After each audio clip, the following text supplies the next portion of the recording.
Assalamualaikum warahmatullahi wabarakatuh. Perkenalkan, nama saya Faisal Rahman, ahli media keperawatan. Saya peserta Latsar CPNS PPSDM di Provinsi Kalimantan Selatan tahun 2022 dengan nomor daftar hadir 30, kelompok 3, angkatan 4. Di sini, saya akan mempresentasikan analisis isu efektivitas kinerja individu berdasarkan topoksi. Baiklah, tahap awal yang dilakukan yaitu pra-analisis. Sebagai perawat yang bekerja di puskesmas, ada beberapa isu yang dapat saya angkat, di antara lain: 1. Penerapan program 5 momen cuci tangan pada karyawan puskesmas masih kurang disiplin. 2. Cakupan pelayanan imunisasi dasar rutin di puskesmas masih rendah. Yang 3. Kurangnya kesadaran karyawan puskesmas dalam membuang sampah sesuai dengan golongan sampah. Yang 4. Kurangnya kepatuhan pasien dalam penerapan protokol kesehatan saat berobat di puskesmas. Dan yang terakhir, kelengkapan pengisian asesmen awal pasien pada rekam medik masih kurang lengkap. Dari 5 isu tersebut, diambil berdasarkan tugas pokok perawat terampil yang terkandung dalam Permenpan RB Republik Indonesia Nomor 35 Tahun 2019 tentang jabatan fungsi perawat. Di antaranya melaksanakan edukasi tentang perilaku hidup bersih dan sehat dalam rangka melakukan upaya promotif, memfasilitasi suasana lingkungan yang tenang dan aman serta bebas risiko penularan infeksi, melakukan intervensi keperawatan spesifik yang sederhana di area anak, serta pendokumentasian tindakan keperawatan. Tahap selanjutnya yaitu analisis tapisan masalah berdasarkan metode APKL. Apa itu metode APKL? APKL merupakan singkatan dari aktual, problematik, kekhalayakan, dan kelayakan, di mana arti masing-masing yaitu aktual adalah isu yang benar-benar terjadi dan sedang hangat dibicarakan, dan problematik adalah isu yang memiliki masalah kompleks sehingga perlu segera dicarikan solusinya. Dan yang ketiga, kekhalayakan, yaitu menyangkut hajat hidup orang banyak. Dan yang terakhir, kelayakan, masuk akal dan realistis serta relevan untuk dimunculkan inisiatif pemecahan masalahnya. Berdasarkan metode APKL, didapatkan 3 prioritas masalah dari 5 isu tersebut, yang dimana menempati prioritas pertama yaitu cakupan pelayanan imunisasi dasar rutin di puskesmas masih rendah dengan total nilai 15. Dan yang di peringkat kedua yaitu kurangnya kepatuhan pasien dalam menerapkan protokol kesehatan saat berobat di puskesmas dengan total nilai 13. Dan yang menempati peringkat ketiga yaitu penerapan program 5 momen cuci tangan bagi karyawan puskesmas masih kurang disiplin dengan total nilai yaitu 12.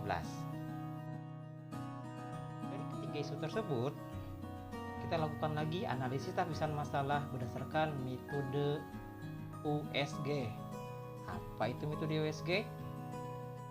USG merupakan singkatan dari urgency, seriousness, dan growth, di mana arti dari urgensi yaitu seberapa mendesak suatu isu harus dibahas, dianalisis, dan ditindaklanjuti. Dan yang kedua, arti dari seriousness yaitu seberapa serius suatu kasus harus dibahas, dikaitkan dengan akibat yang ditimbulkan. Dan yang ketiga itu growth, seberapa besar kemungkinan memburuknya isu tersebut jika tidak ditangani segera.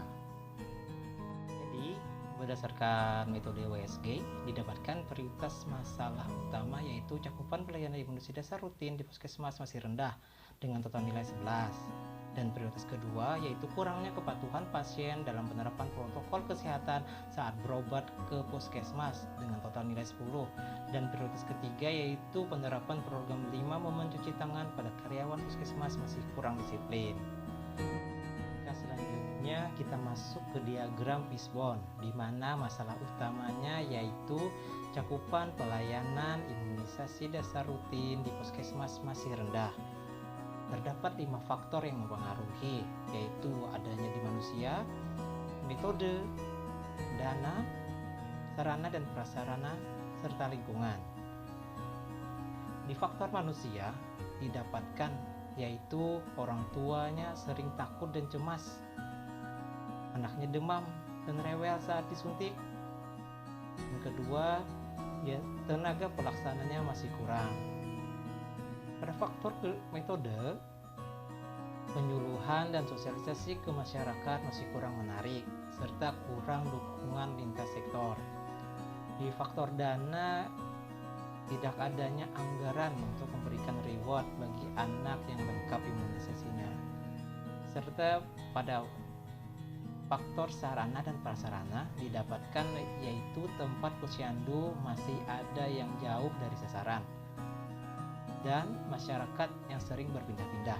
Pada faktor lingkungan, informasi hoak yang cepat diserap masyarakat serta kurang kepedulian orang tua dan masyarakat terhadap imunisasi.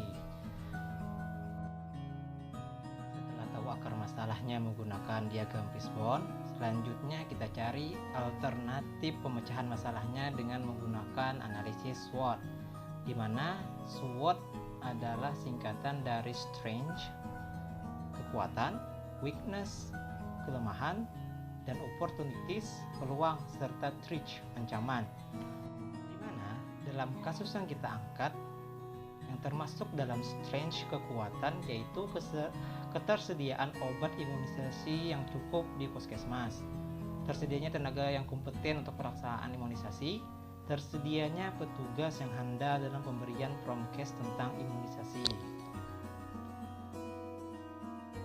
Pada weakness atau kelemahan, terdapat kurangnya tenaga pelaksana di lapangan dan juga kurangnya kesadaran dan pengetahuan orang tua dan masyarakat terhadap imunisasi. Pada opportunities atau peluang, adanya obat imunisasi yang gratis dari pemerintah serta tersedianya media edukasi berupa leaflet dan banner. Dan pada bagian akhir yaitu threat, ada ancaman, yaitu berita hoak yang salah tentang imunisasi serta oknum masyarakat yang memprovokasi kejelikan imunisasi bagi anak. Dari hal-hal tersebut didapatkan alternatif penyelesaian masalah berupa cakupan pelayanan imunisasi dasar rutin di puskesmas masih rendah, yaitu 1. Penyuluhan kepada masyarakat tentang pentingnya imunisasi pada anak dengan tahapan kegiatan yaitu melakukan koordinasi internal dengan lintas sektor puskesmas. Kedua, yaitu menentukan jadwal penyuluhan. Selanjutnya menentukan sasaran penyuluhan, dan yang terakhir menentukan metode penyuluhan yang sesuai dengan peserta. Yang kedua yaitu adanya pembagian leaflet, di mana tahapan kegiatannya yaitu membagikan leaflet ke masyarakat dan ke setiap posyandu. Dan hasil yang kita harapkan dari kegiatan tersebut yaitu pengetahuan dan kesadaran masyarakat tentang imunisasi bertambah sehingga cakupan imunisasi dasar rutin menjadi tinggi. Kegiatan tersebut tidak lepas dari peran aktif seluruh aspek masyarakat, baik di kecamatan, kelurahan desa, ataupun dari puskesmas itu sendiri, sehingga masalah cakupan pelayanan imunisasi dasar rutin di puskesmas dapat teratasi. Demikian presentasi dari saya, semoga bermanfaat. Maafkan segala kesalahan dan kekurangan yang ada dalam presentasi. Akhir kata, wabillahi taufik wal hidayah. Assalamualaikum warahmatullahi wabarakatuh.